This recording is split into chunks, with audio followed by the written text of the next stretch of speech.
इस वीडियो को देखने के बाद आप जानेंगे कि आलस्य क्या है, यह क्यों पैदा होता है, इसे कैसे खत्म किया जा सकता है। तो आइए इसे समझते हैं एक कहानी के माध्यम से।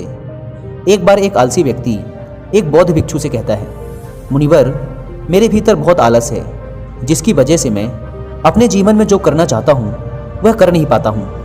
मैं क्या करूँ, मुझे कुछ रास्ता दिखाएं। वह बौद्ध भिक्षु, मैं क्या करूँ, मुझे कुछ रास्ता दिखाएं।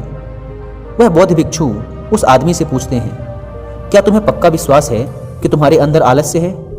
वह व्यक्ति कहता है, जी मुनिवर, केवल मैं ही नहीं, मेरे पूरे गांव के लोग भी यही कहते हैं कि मैं आलसी हूँ। वे बौद्ध भिक्षु उस व्यक्ति से कहते हैं, परंतु क्या तुम्हारे पास इस बात का कोई प्रमाण है कि तुम आलसी हो? वह व्यक्ति कहता है, जी मुनिवर। वे बौद्ध भिक्षु कहते हैं, क्या प्रमाण है? वह व्यक्ति कहता है, मुनिवर, मैं जानता तो हूँ कि व्यायाम करना मेरे स्वास्थ्य के लिए अच्छा है, लेकिन मैं चाहकर भी नहीं कर पाता हूँ, क्योंकि मेरा आलस मुझे सुबह जल्दी उठने ही नहीं देता।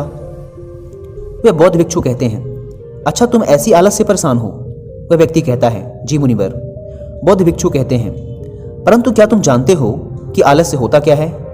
वह व्यक्ति कहता है, मैं यह तो नहीं जानता कि आलस का अर्थ क्या है, परंतु यह जो भी है बहुत बुरा है। वे बौद्ध भिक्षु कहते हैं कि सबसे पहले तो तुम ये समझो कि जो भी चीज प्राकृतिक रूप से मनुष्य के भीतर है उसका कोई न कोई उपयोग है, वह बुरी या अच्छी नहीं है। आलस्य एक भाव है, एक विचार है, जिसे जाने अनजाने में हम खुद ही पैदा करते हैं। वह व्यक्ति पूछता है, परंतु वो कैसे मुनिवर? वे बौद्ध भिक्षु कहते हैं, आलस्य पैदा होने के दो कारण हैं, पहला शारीरिक और दूसरा मानसिक।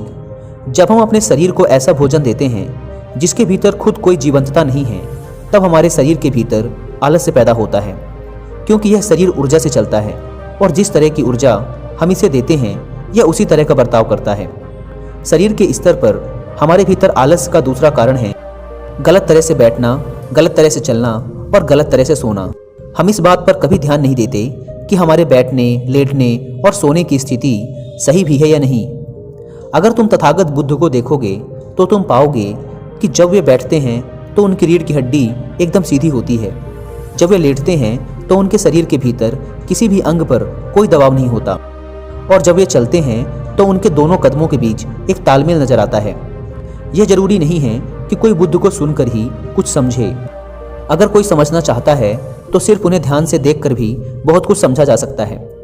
शारीरिक स्तर पर आलस्य का तीसरा कारण है सुबह जल्दी ना उठना। यह सुनकर वह व्यक्ति कहता है, हाँ मुनिवर, मैं सुबह जल्दी उठ ही नहीं पाता।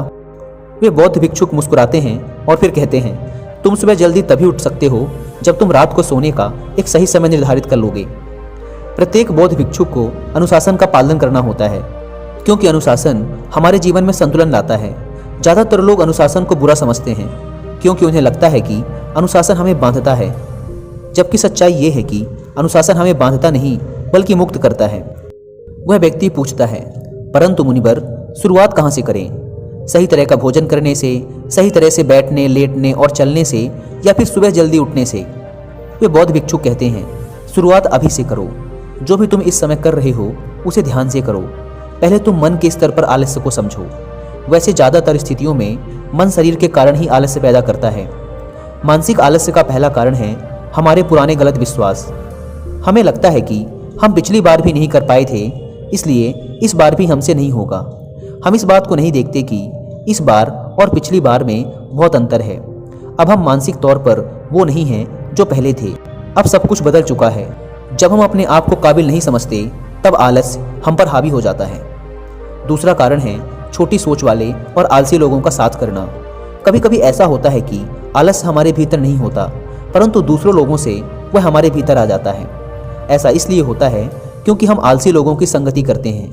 वह व्यक्ति कहता है, जी मुनिवर, यह एकदम सत्य है, यह बात तो मैंने भी अनुभव की है।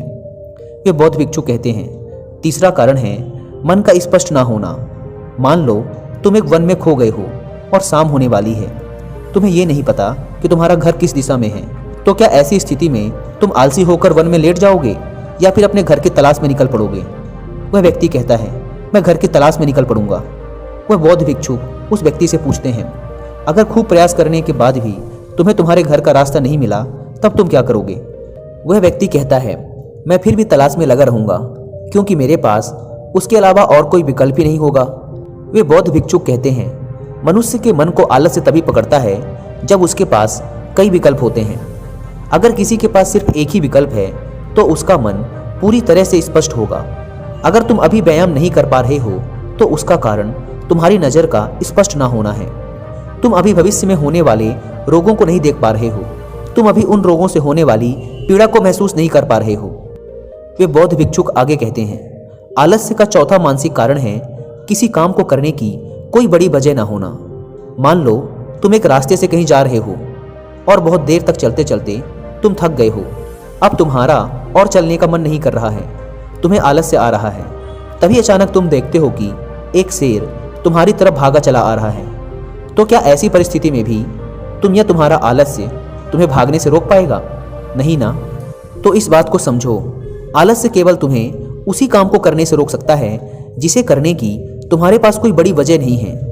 वह व्यक्ति कहता है, धन्यवाद मुनिवर, अब मुझे आलस्य का सारा खेल समझ आ गया। वे बौद्ध भिक्षुक कहते हैं, मेरी एक बात हमेशा याद रखना, जहाँ स्पष्टता है या कुछ करने की कोई बड़ी वजह है वहाँ आलस्य हो ही नहीं सकता। दोस्तों, अगर आप भी काम को टालने की आदत से परेशान हैं या फिर आलस्य की वजह से आप लाइफ में वो अचीव नहीं कर पा रहे हैं जो आप पाना चाहते हैं, तो कुछ ऐसी बुक्स के नाम मैं आपके साथ शेयर करना चाहता हूँ जो आपकी हेल्प करेंगी आपके पॉजिटिव माइंडसेट को डेवलप करने में, जिससे आप आज के काम को आज ही करें, कल पर न टालें। तो जो पहली बुक है वो है मेरी बहुत ही फेवरेट बुक, जिसे मैंने तब पढ़ा था जब मैं 12th क्लास में था। उसका नाम है ईट दैट फ्रॉग, यानी सबसे मुश्किल काम सबसे पहले। मुझे पूरी उम्मीद है कि ब्रायन ट्रेसी के द्वारा लिखी यह बुक आपके अंदर एक गजब का बदलाव ला देगी। अगर आप सुबह जल्दी ना उठने की वजह से परेशान रहते हैं और आप सुबह जल्दी उठना चाहते हैं तो इस आदत को डेवलप करने में आपकी बहुत हेल्प करेगी रॉबिन शर्मा द्वारा लिखी यह बुक, जिसका नाम है 5 AM क्लब। एक बहुत ही शानदार और बेस्ट सेलर बुक है ये। एक तीसरी बुक है जिसका नाम है द पावर ऑफ हैबिट। इस बुक को पढ़ने के बाद आपका माइंडसेट एकदम बदल जाएगा और आप जान पाओगे कि आज के काम को आज ही करने की एक छोटी सी हैबिट आपके लाइफ को कितना आसान बना देगी।